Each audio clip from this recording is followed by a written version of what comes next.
자, 그러면 저희 또 다음 종목을 가보도록 할까요? 자, 이번에 살펴볼 종목은 유튜브에서 한번 알아보도록 하겠습니다. 자, 유튜브에서 오늘도 푸른하늘 님께서 보내주신 종목이네요. 자, 종목 조선으로 가볼 수 있겠습니다. 현대미포조선 갖고 계시네요. 자, 매수가부터 먼저 짚어볼 텐데요. 매수 가격이 85,000원입니다. 10% 비중이시고요. 계속 가져가도 되나요? 진단 부탁드립니다. 라고 하셨는데, 현대미포조선, 사실 뭐 지난 여름쯤까지만 해도 조선, 그리고 뭐 조선 기자재, 워낙에 좋았죠. 그때 한창 얘기 나왔던 게 태조 이방원 아니겠습니까? 조선주의 퍼포먼스가 굉장히 훌륭했는데, 어느새 그 좋았던 흐름을 거의 다 올렸던 폭 다 내려갔습니다.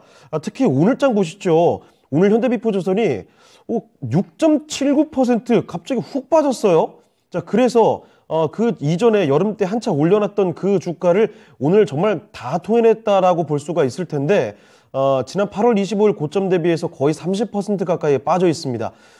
최근 들어서는 반도체와 조선 이제 슬슬 뭐 다 막아야 되지 않나 이런 이야기도 나오고 있는데, 이렇게 갑자기 하루 만에 빠져버리면은 분위기가 굉장히 또 어두워지거든요. 자, 조선 과연 지금 시점에서 어떻게 판단을 내려야 될지 박준현 운용력과 한번 알아보겠습니다. 자, 운용력님, 현대미포조선 꽤 내려가서 이제 다시 올라갈까 어떻게 할까 뭐 지켜봤는데 오늘 크게 좀 빠졌습니다. 어떻게 봐야 되겠습니까?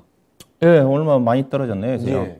글쎄 뭐 조선업종이 떨어진 자체는 일단은 실적 자체는 확실하게 턴어라운드인데, 네. 턴어라운드인데 경기가 안 좋아지면 조선업종도 어려워질 수밖에 없거든요. 최근에 이제 수주를 보게 되게 되면 LNG선을 중심으로 해서 러시아 우크라이나 사태를 해가지고 상반기 수가 상당히 괜찮았고요. 현대미포 같은 경우는 이제 소형 케미칼 유지의 소형선 유지의 회사지 않습니까? 그래서 실적 자체는 상당히 안정적인 그런 부분들이 있어요.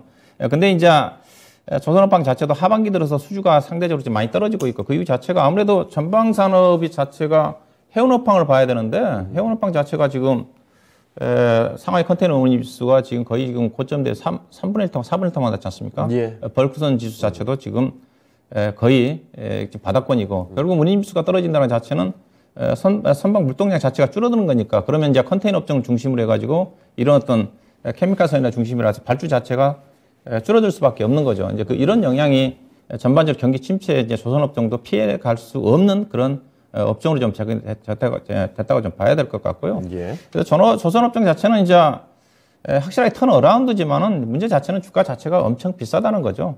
실적 자체는 2024년도 5년도까지 번다 한다 하더라도 현대미포 같은 게 PR이 지금 12배 되는 수준이거든요. 근데 앞서 얘기했다시피 제가 뭐 일부 대한제강이라도 진단해드리면서 PER이 3배, 4배짜리 주식도 못 가는데 2년, 3년 이후에 업황 자체가 턴어라운드가 진행된다고 그래가지고 PER 15배, 20배짜리 주식이 가겠느냐. 저는 이제 항상 조선업종을 얘기할 때 그렇게 얘기하거든요. 네. 그래서 턴어라운드는 맞지만은 그래도 너무 비싸다. 그리고 과거처럼 조선업황에 호황을 누린다 한다 하더라도 구조조정 과정에서 덕후를 많이 줄였거든요. 그래서 크게 매출액 자체가 크게 성장성으로 전개되지 않는다. 이제 그런 또 시각 쪽에서는 여전히 저는 개인적으로 조선업종 자체를 제가 추천해 본 적이 없는데, 하더라도 기자재 업종을 사야 된다. 피팅 업체라든가, 그 다음에 동성 화이텍이라든가, 뭐 한국 카본이라든가 그런 관련 종목 중에 접근해야 된다고 보고 있는 쪽인데요. 일단은 이제 오늘 주가가 좀 떨어져서 이제 차트 자체도 좀 망가져 버린 부분이거든요. 그래서 상당히 이렇게 떨어지게 되면 이제 밸류에 대한 부담을 얘기할 수밖에 없습니다. 주가가 올라갈 때는 업황이 다른 쪽 경기가 안 좋은 상태에서 유일하게 계속 경기 흐름을 안 타고 무관하게 좋아할 수 있는 업종 자체를 조선업종이라고 얘기했지 않습니까? 근데 앞서 얘기했다시피 경기가 침체가 되면 조선업종 자체도 아직도 일부 삼성중공업을 중심으로 해서 대우조선 해양 같은 경우 재무 내용 자체가 안 좋은 부분이기 때문에 자금 조달에 문제가 발생할 수가 있거든요. 다만 현대중공업이라든지 현대미포 같은 경우는 그런 어떤 쪽에서는 안정적인 부분이 있죠. 상대적으로 이미 구조조정이 끝났기 때문에 그런 또 측면에서 주가 하락은 제한적일 것 같고요. 다만 주가가 올라가기가 쉽지가 않다.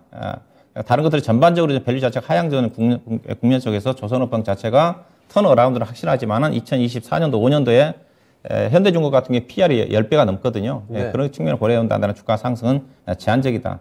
다만 손절을 하지 마시고 반등은 충분히 좀 나올 것 같습니다. 반등이 이게 이제 깨져버렸기 때문에 여기가 저항선으로 작용할 수밖에 없어요. 그러니까 9만 원입니다. 이제는 이 평선 내려오고 있기 때문에. 그래서 일단은 저점은 아마 여기서는 유지가 좀 되겠죠. 7만 8천 정도 언저리 정도에서는 지지가 좀 될 것 같고요. 반등이 나온다 하더라도 이제는 9만 원 정도 언저리 정도가 좀 되지 않겠나. 그래서 그 가격대에서 좀 팔고 나오는 전략이 좀 필요하지 않겠나. 그래서 저는 지금 시장에서는 불안한 국면이기 때문에 현재 실적이 확실하게 좀 안정성이 있어야 되고 예. 향후에도 약간의 불안한 부분들이 안정적으로 뒷받침될 수 있는 그런 종목이 좀 되는데 일단 조선업방 자체는 현재는 실적 턴어라운드지만은 향후에 그게 실적 턴어라운드 자체가 크게 증가되지 않기 때문에 예. 주가의 어떤 상승 탄력은 제한적이다. 그런 관점에서 짧게 보고 대응하는 전략이 필요할 것 같습니다. 9만 원 정도 언저리를 매도 목표로 보셔야 될 것 같습니다. 네. 자, 이렇게 조선주에 대한 이야기도 많이들 궁금해 하셨을 텐데 같이 감안해 보시면 좋을 것 같네요. 향후 실적에 대한 이야기 나눠봤습니다. 상승 탄력이 어느 정도 좀 제한적이지 않을까라는 점 말씀을 또 해주셨죠. 자, 그래서 현대미포조선 85,000원에 10% 가고 계신데요. 얼마 전에 있었던 그 11만 원 근처, 12만 원 근처까지도 도달했었던 종목이죠. 그런 정도까지의 상승을 기다리기는 어려울 것 같습니다. 그 매수가보다 그래도 위까지는 도달할 수 있을 것 같아요. 9만 원 정도까지 보시고 거기서 매도를 하고 나오시면 어떨까 싶네요. 불안한 시장 상황 속에서 앞으로 실적이 더 좋아질 만한 쪽으로 한번 생각해 보시는 게 더 좋지 않을까 싶습니다. 자, 이렇게 오늘도 푸른 하늘님의 현대 미포조선 살펴드렸으니까요. 많은 답변 도움이 되셨길 바랍니다.